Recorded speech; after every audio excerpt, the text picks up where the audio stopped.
نشهد إنهم لكاذبون لا تقم فيه أبدا لمسجد أسس على التقوى من أول يوم لمسجد أسس على التقوى من أول يوم أحق أن تقوم فيه رجال يحبون أن يتطهروا والله يحب المطهرين صدقت يا رب العالمين.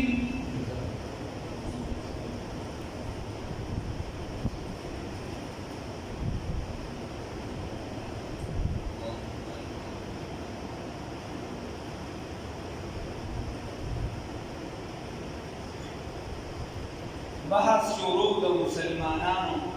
پرون پکې څه د توبې تذکره شوې وه چې هغه 10 کسان چې کوم لملیټ پاتې شوي او منافقت پکې نه و نو هغې کې د 7 کسانو توبه خو ډارې قبوله شوه او د 3 متعلق الله رب العزت فرمایي چې د دې توبه ده وروستو شوې ده بیا د دې توبه قبله شوې ده بل آیات راغلی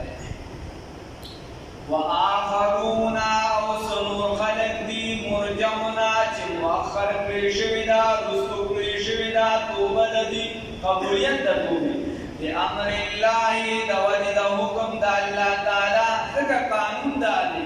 چې یو کس چې د څومره نږدې وي نو دومره هغه د هغه د طرفه څه خبره راشي نو هغه د بیا نقصان د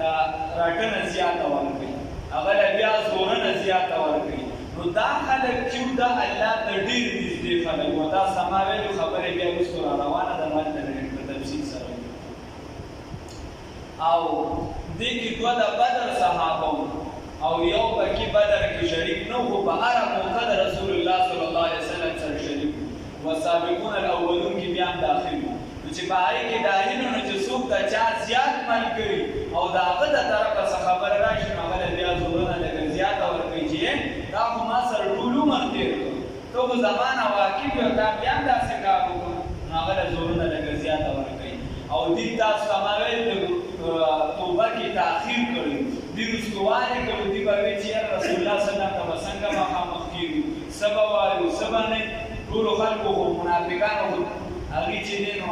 مختلفې بهانې جوړې کړې چې دې کله لیټ شو نو بیا ورته الله توبه هم لیټ کړه 50 ورځو پورې اما يعذبهم یا به عذاب ورکړي دي لره و اما یتوب علیهم یا به رجوع کړي په دې باندې والله یقینا الله رب العزت علیم علم والا دی حکیم حکمت والا دی والذین اوها کسان اتخذوا چې جوړ کړي دي مسجدا جمعات لرا ضرارا توجدا دپاره د تکلیف د مؤمنانو و کفرا او دپاره د کفر و تفریقا او دپاره د جدا کولو بین المؤمنین په منځ د مسلمانانو کې و ارصادا او رصدګاه مرکز و ارصادا اډا لمن د هغه چا دپاره حارب الله چې جنګ یې کړی دی د الله سره و رسوله د رسول د الله سره من قبل وړاندې د دېونه وليحلفن او خامخا به دې قسمونه خوري ان اردنا چې اراده موږ نه ده کړې د جومات د جوړولو الا الحسنى مګر د نیکې والله یقینا الله رب العزت یشهد ګواهي ورکوي انهم چې یقینا دي لکاذبون دروغجن دي داسې کار و چې کله رسول الله صلی الله علیه وسلم تبوک ته ته نو د مدینې منوره کې یو کس و ابو عامر راهب ما تاسو ته مخکې ویلو چې څومره جنګونه دي نو د ده سړي پکې لاس وباندې جنګ ده به دا خلک راوچتول به رسول الله صلی الله علیه وسلم او د دې خلاف به راوچتول دې اصل کې و یهودي خو ده ډېر ګډ وډ کارونه کول نو یهودیانو د ځان نه لرې کړو د عیسایت اختیار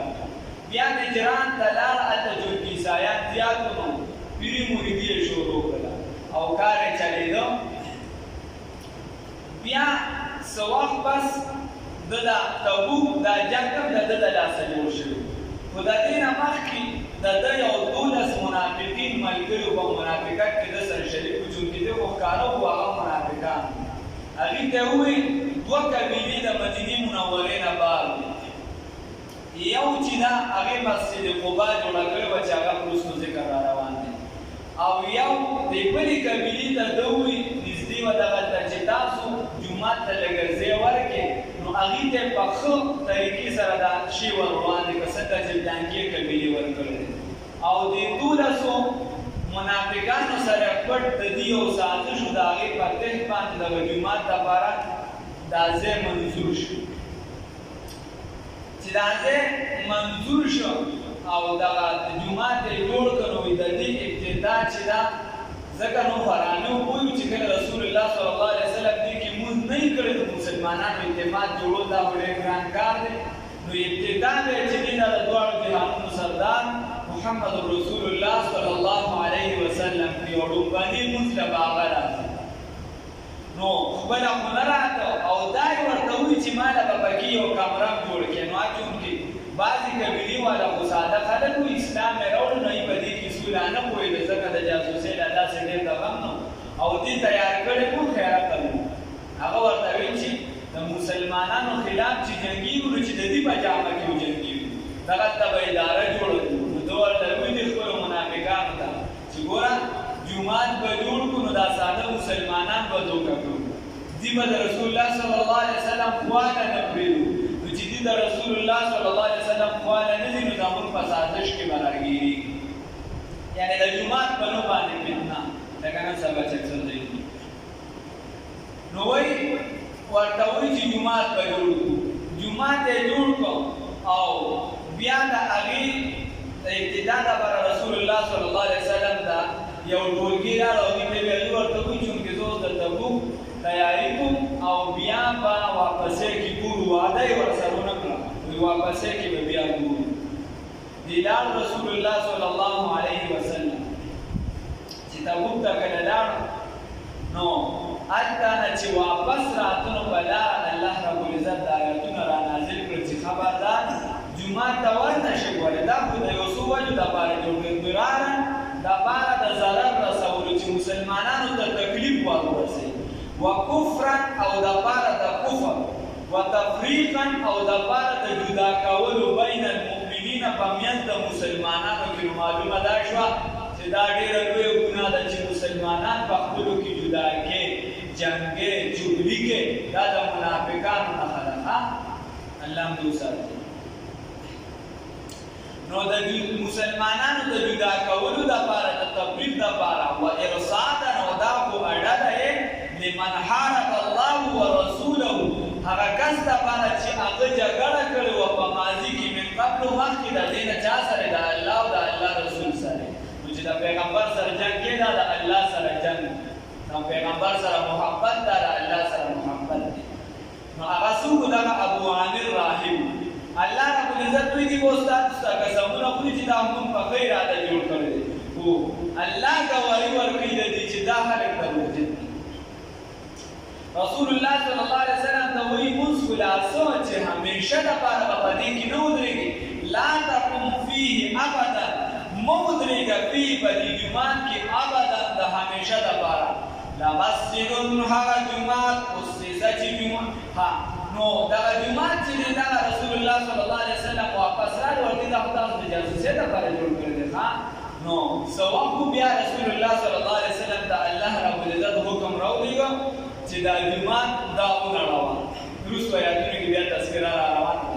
الله رب العزت ورته وایي چې دا جومات ونړوه، او بیا حدیث کې راځي دی بیا دا منافقت شروع کړه چې د لنګو ته پکې څه ګناه وه، د ټانکي سیس ته پکې څه ګناه وه، دا خو به په ښه باندې دا چاپکار شوي وو که نه. نو الله رب العزت وایي وروستو آیاتونو کې وایي چې تر څو دا جومات موجود وي یا موجود وي، نو هم به د دې په زړونو کې دا تردد او شک وي چې کله خو به دا منصوبه کار شروع کړي، یا چې دا ورله ته وانه کړي، نو هم به د دې په زړونو کې شک او تردد پاتې شي. دوی به وایي چې هغه یو هغه مسخاو هغه یو منصوبي کار ورو باندې جوړ کړو هغه سمې وکړو نو دې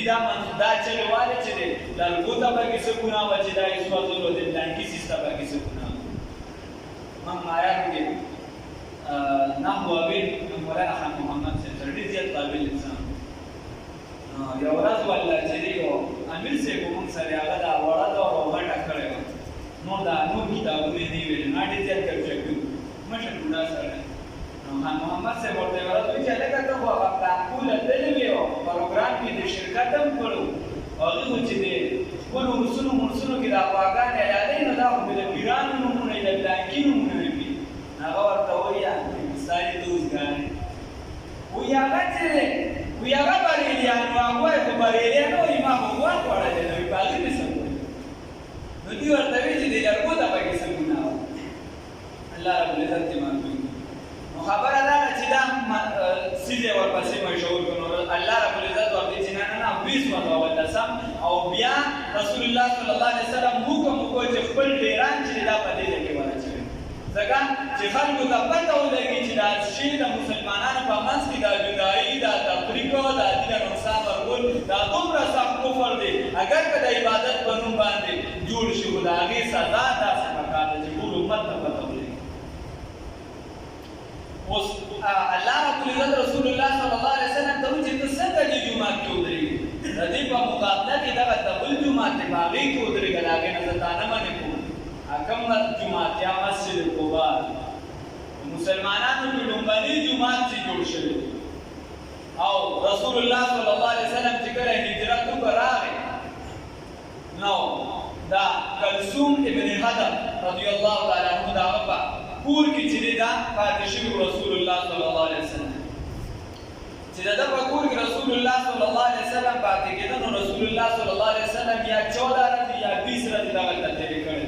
ډېر زیات خفه و بیا ورځ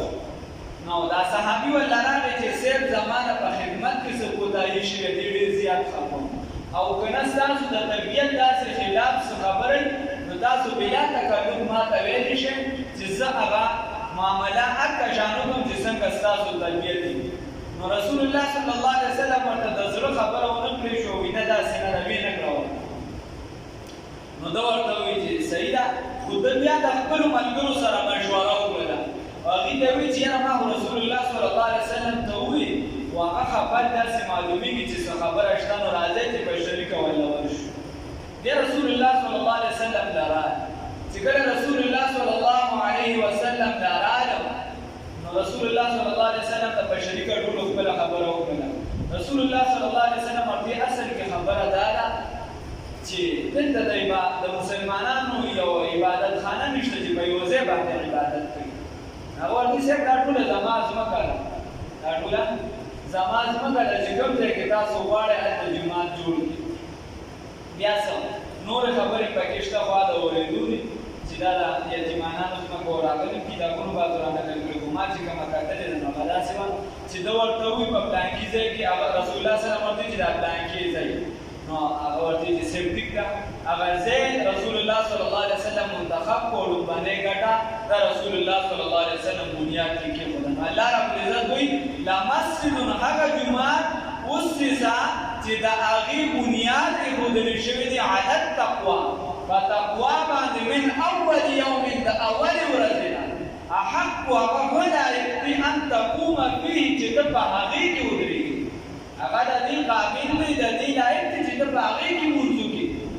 فيه په هغې کې رجال سړي دي یحبونه چې هغې خوښوي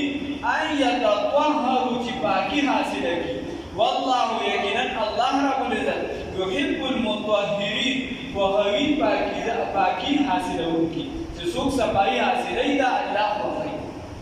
د صفایي حاصلولو نه مطلب دا دی چې د شریعت په رڼا کې یعنې که نه کسان هغه به راشي ګیره به یې ښه ښکلې صفا کړي ښکلې ورته یعنې ښکلې صفا کړي او ښه ویښته به یې د انګریز په طریقه برابر کړي ته به ورته وایي او لامبلې به یو به ورته دا کار کړي چې لامبلې به چاته لږ سیاسه به یې کتلي نو چې ته ورته ووایې چې بهي دا فرض ګنټه دې وشوه چې ته لګیا یې او دا هغه وایي چې ولې سبایي دې ایمان نه دی نو صفائی خو نیم ایمان کې خدای ګیره خول پکې کوي ایمان الله ایمان نو خبره ده الله رب العزت کوئی چې زه صفائی کوونکي چې څوک صفائی کوي دا زه خوښوم ها الله رب العزت تعالی توفیق راکړي او بل حدیث کې راځي رسول الله صلی الله علیه وسلم فرمایي چې الله کا خپل نو الله جمال خوښوي د شریعت برابر دغه اوس کو جمال خلک دي ته وایي چې بګیره کې د پاټو نمونه ولیکي بګیره کې نخري وکړي الله رب العزت کوئی د دې بنیاد چې دا د الله د رضا لپاره ودل شوی او د دې په مقابله کې چې کوم جمعات نو علا شفا جرم دا په داسې کناره باندې ولاړ چې هغه ډډ ځای دی او هغه پریوتونکي دي فنهار به پس دا ډډ دا دیواله پریوتو او دا قسم ځان سره بینار جهنم په اور د جهنم کې ووتو نو مسجد قباء چې دا رسول الله صلی الله علیه وسلم نو به جوړ بیا رسول الله صلی الله علیه وسلم فرمایي ومن تتابع بين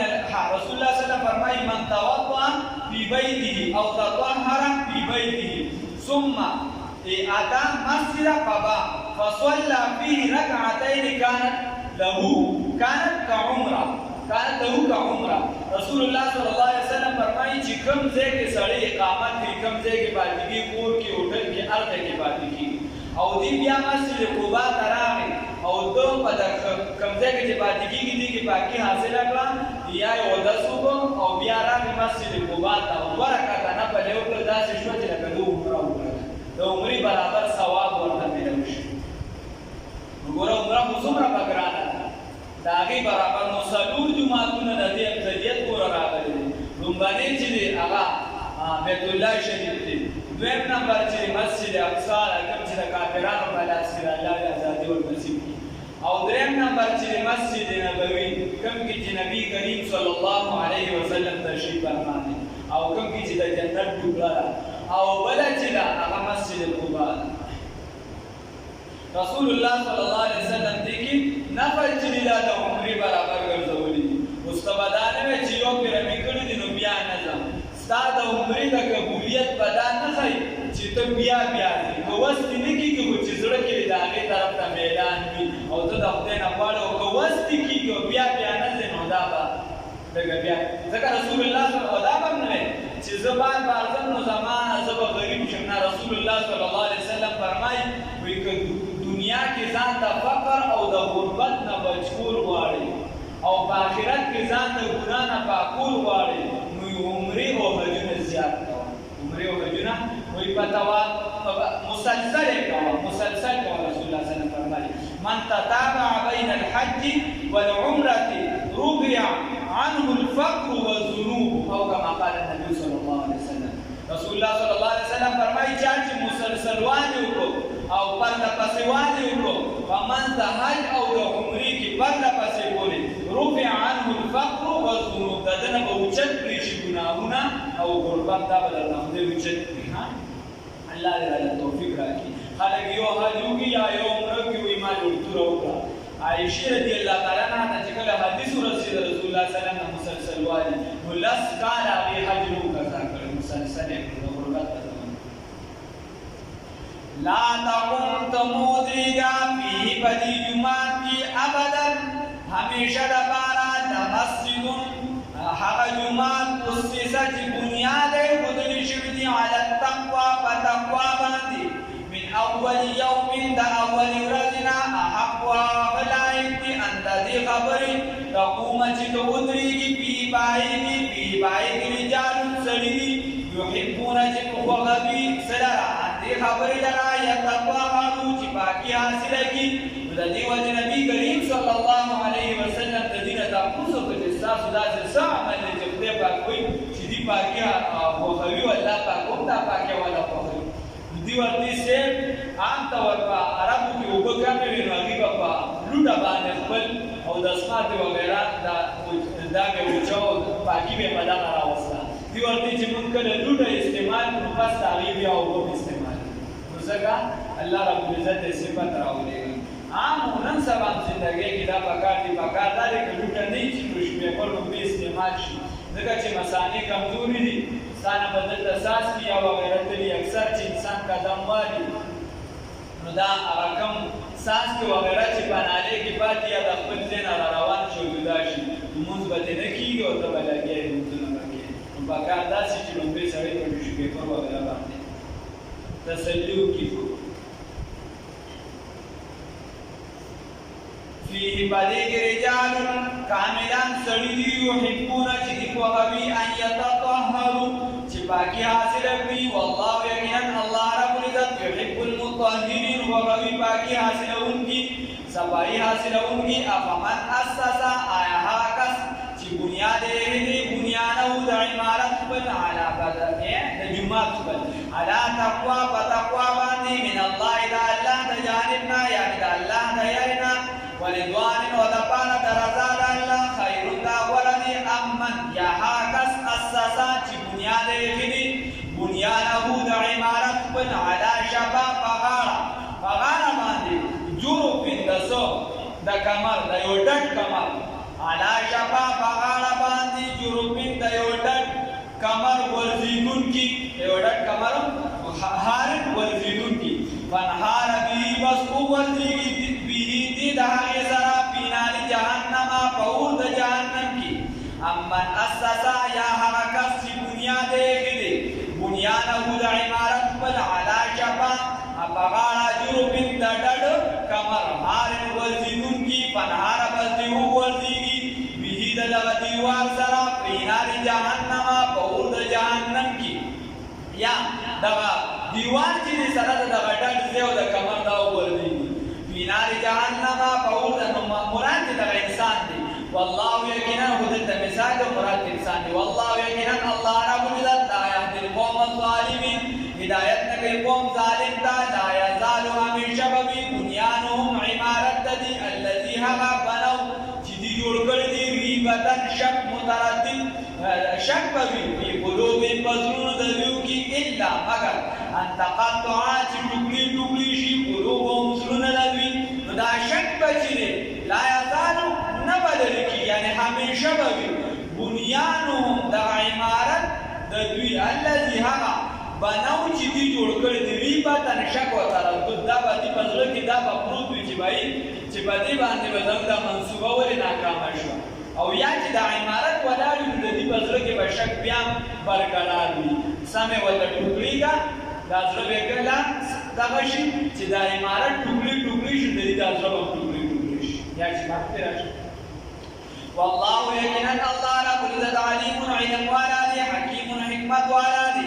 ان الله یقینا الله رب العزت اشترى اغشتنی من المؤمنین د مؤمنانو انفسهم بدلون لدوی واموالهم مالون لدوی بیان لهم فبدل آئیگی الجنت جنت کی بدل جنت کی بسبب دی چی دی دبار جنت دی ولی یقاتلون دی جنگی فی سبیل اللہ فلا اللہ تعالیٰ کی فیقتلون دی قتلون کبھی اے قتلوی دشمنان دا اللہ تعالیٰ ویقتلون و دم شیدان کی وعدا علی دا وعدا دا اللہ تعالیٰ دا حقا ثابت ادا فی التورات فتورات شریف کی والانجیل و انجیل شریف کی والقرآن و قرآن عظیم الشان کی ومن اوفا ومن سوق اوفا زیاد وفادار بعهدی فقبل وعد باندی من اللہ دا اللہ نا فاستبشروا بس خوشانشی ببیعکم فقبل معاملہ باندی اللذی حقا بایعکم تداس معاملہ کردہ بیدہ دا اللہ سران خوشحال شے بخبل تجارت باندی آگا چتاسو تجارت کردہ معاہدت کردہ اللہ سرا وذالک هو الفوز العظیم ودالو ہے کامیابی دا دا جماعتون تذکرہ ہوشوا اس اللہ ہوئی چی مومن دا آگا مثال ورکی اللہ ہوئی مومن چیزی دا تو بس دا اللہ سرا معاملہ دا تی بدی سیزون طرف تنزی دی چی کم کارن کئی آبا دا منافقت دا پارا نوی آبا دا دروب دا پارا نوی آبا دا چالا قوال دا پارا نوی دا کار چی آبا دا اللہ دا رضاوی زکا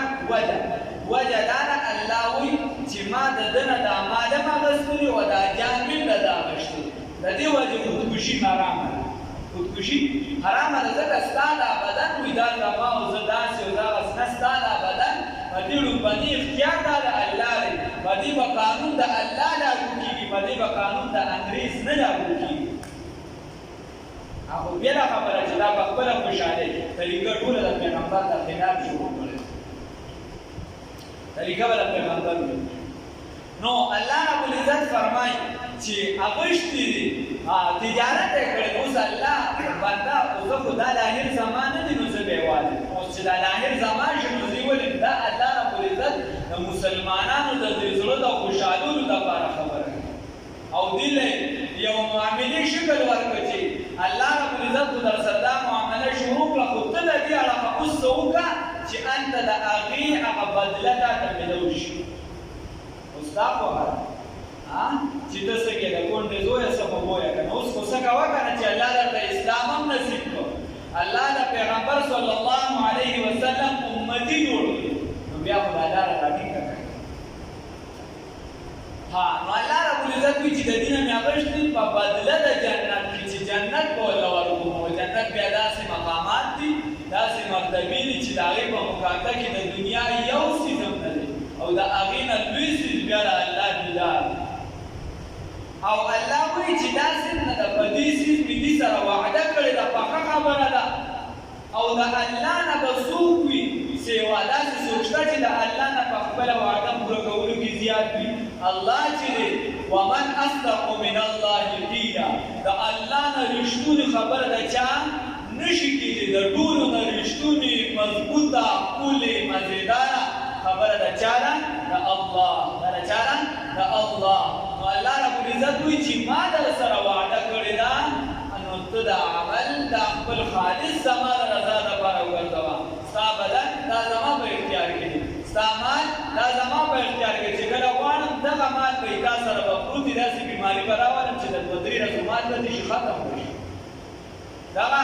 ستا بدن دی هېڅ په ټیک ټاک به دغلته به روانې وي هټ اټیک ورته وشي کیسه به دې ختمه شي الله وایي دا زما دا درنه ما اغوښتې دی نو زما دپاره یې چې دی زما د رضا دپاره استعمال کړي په دې وجې که ته وایې چې دا بدن صرف زما دی نو بیا خودکشي خو ستا بدن دا حرامه ولې دی